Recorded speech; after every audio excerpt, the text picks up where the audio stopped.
សួស្តីបងប្អូនទាំងអស់គ្នាថ្ងៃនេះយើងងាកមករៀនអំពីការបង្ហោះ Wifi ពីទូរស័ព្ទទៅទូរទស្សន៍ Smart TV ទាំងអស់គ្នាបាទ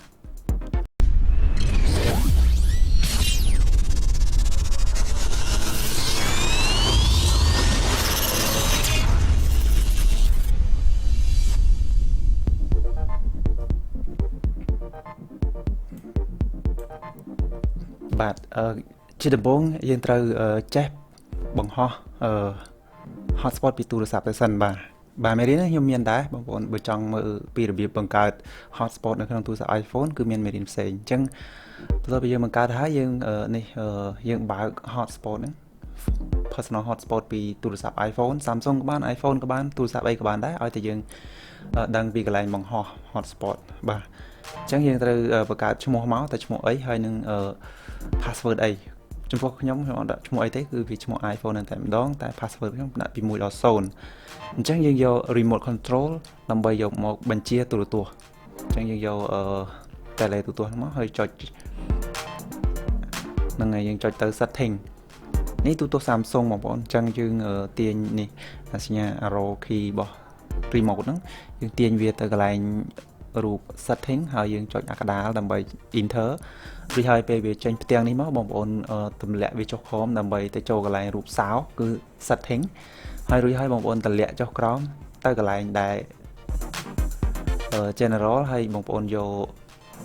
open setting ណាបងប្អូនយក open network setting អញ្ចឹងនៅក្នុងហ្នឹងវាមាន2វាមាន wireless ហើយនឹង wire មានតែអត់ខ្សែនិងមានខ្សែអាលើអត់ខ្សែអញ្ចឹងអ្វីដែលយើងចង់ភ្ជាប់គឺយក wireless អញ្ចឹងយក wireless យើងភ្ជាប់ទៅទូរស័ព្ទយើងដែលកំពុងបង្ហោះអញ្ចឹងបងប្អូនមើលទៅឃើញ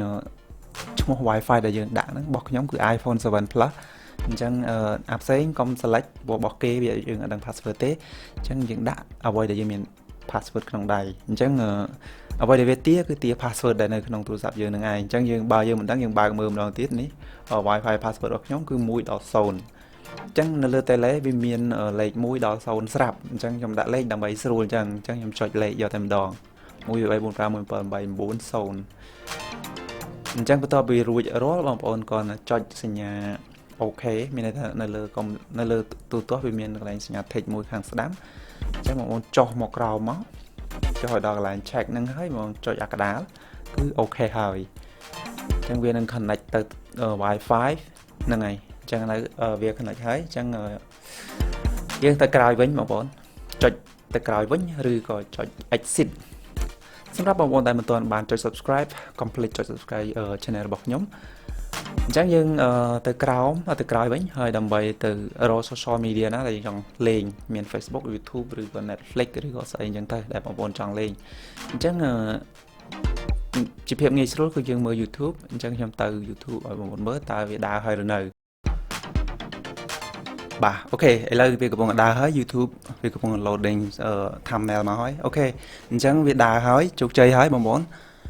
អញ្ចឹងខ្ញុំនៅបង្រៀនបងប្អូនពីកលឹះថ្មីមួយទៀតសម្រាប់បងប្អូនដែលចូលចិត្តច្រៀងខារ៉ាអូខេនៅលើ Smart TV អញ្ចឹងដើម្បីបើសិនជាទូរស័ព្ទបងប្អូនដើរយឺតហើយបងប្អូនចង់កុំឲ្យវាទាក់អញ្ចឹងខ្ញុំ recommend ឲ្យបងប្អូនចូលដូចខ្ញុំគឺចុចឡើងលើហ្នឹងចូលអា 3 dot មានចុច3ហ្នឹងហើយបងប្អូនយកកន្លែង quality ហ្នឹងបងប្អូននឹងឃើញ